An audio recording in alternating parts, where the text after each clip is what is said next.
En vídeos anteriores hemos analizado cómo la razón humana para los ilustrados es la guía que ilumina en el camino hacia el progreso social y hacia la emancipación del individuo. Este progreso y esta emancipación se da a dos niveles.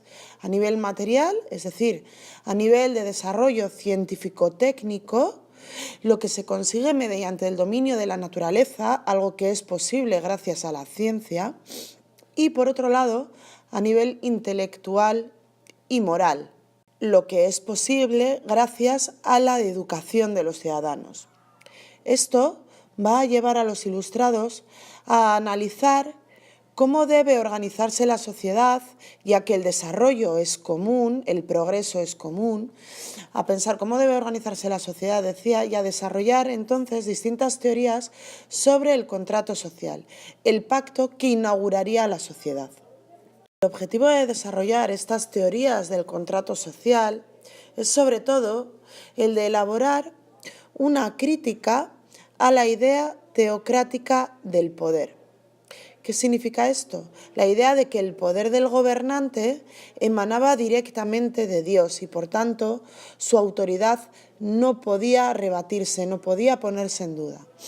Frente a ello, los ilustrados señalarán que el poder reside directamente en el conjunto de los individuos y que estos pactan entre ellos unirse en sociedad y ceder el poder a un gobernante.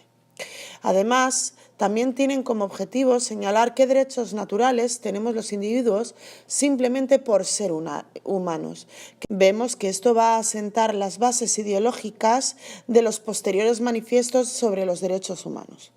Así, los ilustrados crearán ficciones por las que van a analizar cuáles serían las características del individuo en estado natural, es decir, antes de unirse a otros para crear sociedades, para crear estados, y se va a plantear que la sociedad y el estado es el resultado de un pacto racional y libre entre individuos.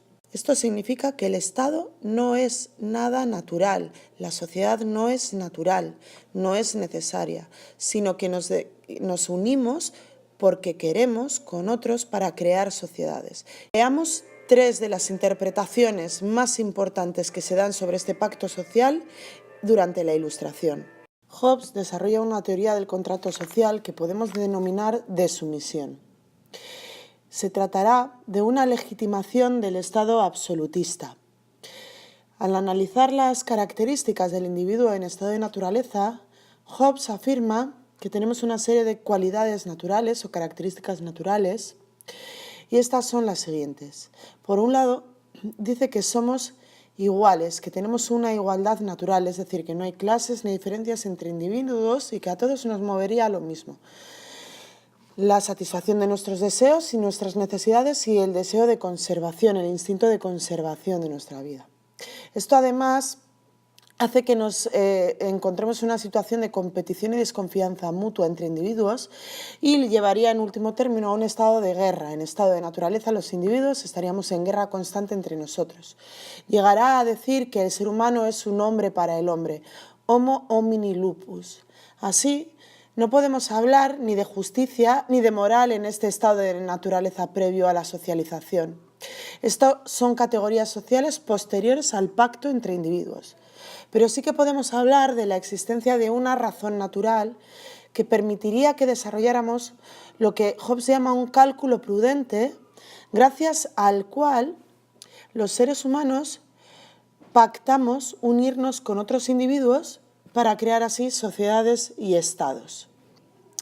Esta razón natural y este cálculo prudente nos permitiría crear leyes naturales y formar así esta sociedad, este estado. ¿Qué implicaciones tiene el pacto social?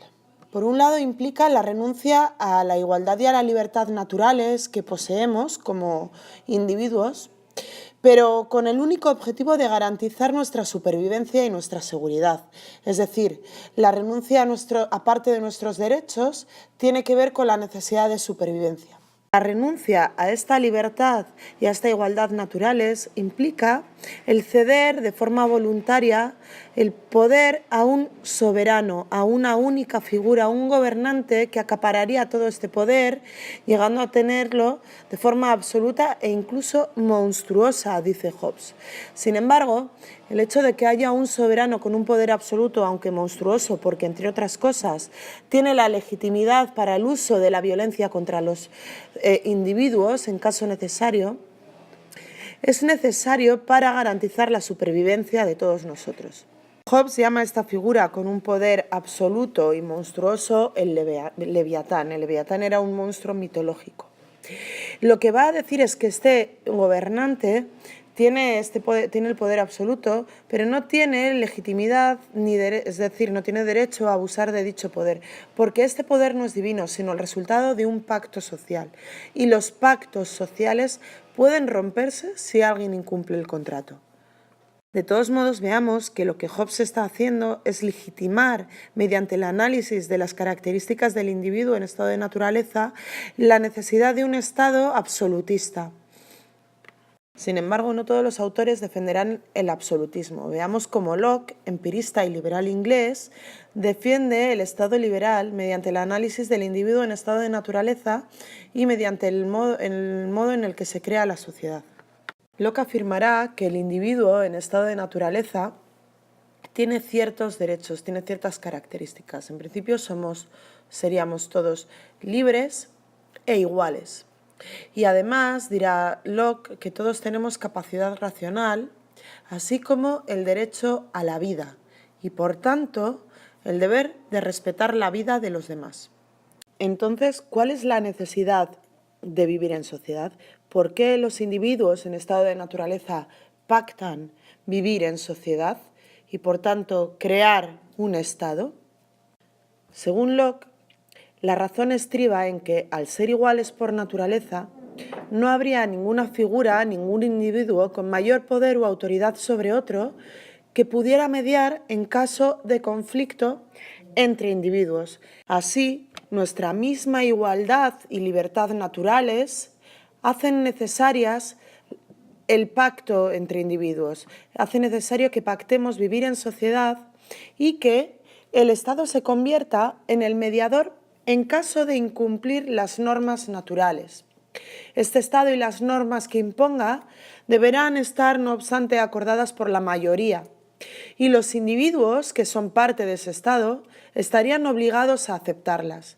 Vemos que la base ética de esta interpretación del contrato social, de la creación del Estado, es el utilitarismo y la idea del bien mayor. El bien mayor se decidiría en la medida en que beneficia a la mayoría. Recordemos que esto también implicaría la idea de que un acto que pudiera ocasionar un mal a una minoría sería bueno si con eso se genera un beneficio para la mayoría de la población.